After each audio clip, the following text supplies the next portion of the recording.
رات کے پچھلے پہر بارش تیز ہو چکی تھی۔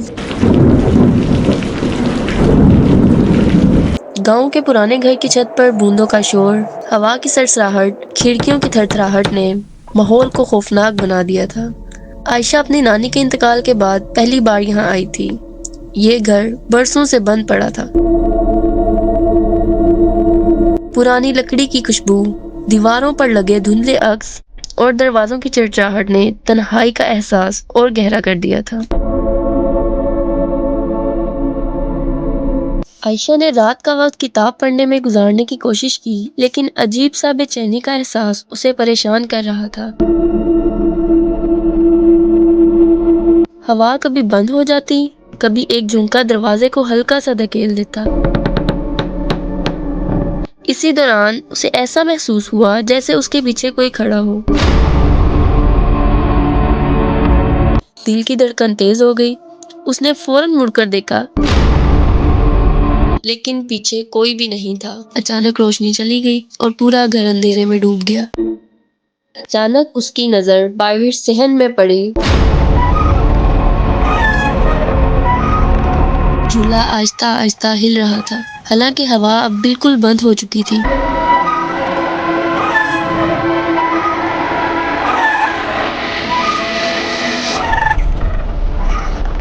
واپس کمرے کی طرف چلتے ہوئے اس کی لالٹین کی روشنی زمین پر پڑی، جہاں پانی کے گیلے قدموں کے نشان تھے جو گھر کے اندر جا رہے تھے۔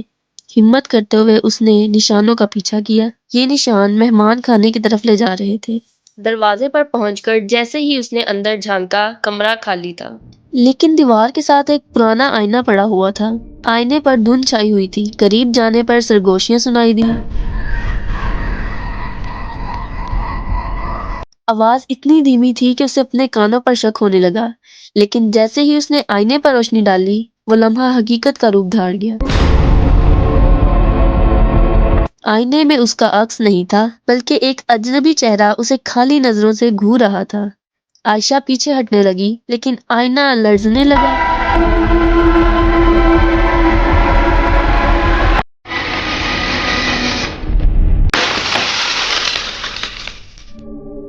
اس پر ایک سیاہ ہاتھ نمودار ہوا جو شیشے کو توڑتے ہوئے باہر نکلا۔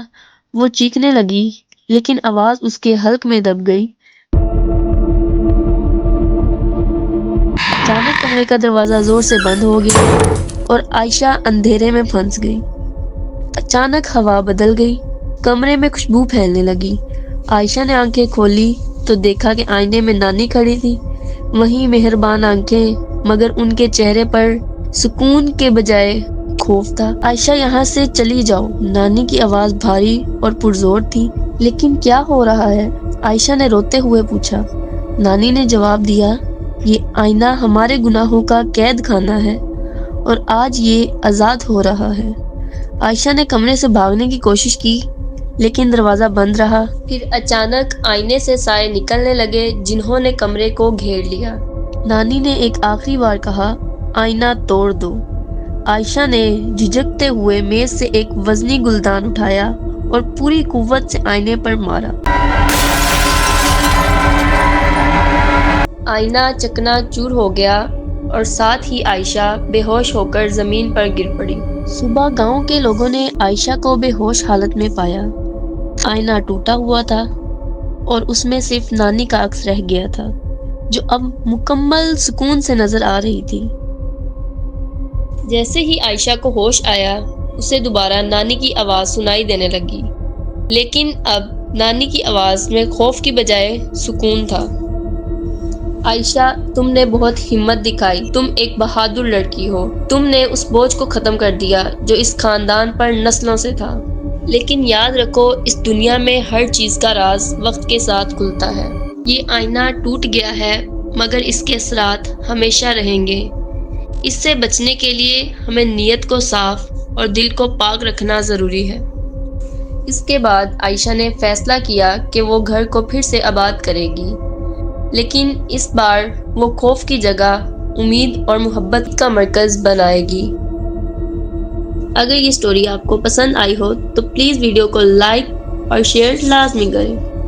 اور چینل کو سبسکرائب لازمی کریں تاکہ میری ایسی مزید ویڈیوز آپ کو ملتی رہیں، اور ملتی ہوں میں ایک نئی ہارر سٹوری کے ساتھ۔ تب تک کے لیے بائے بائے۔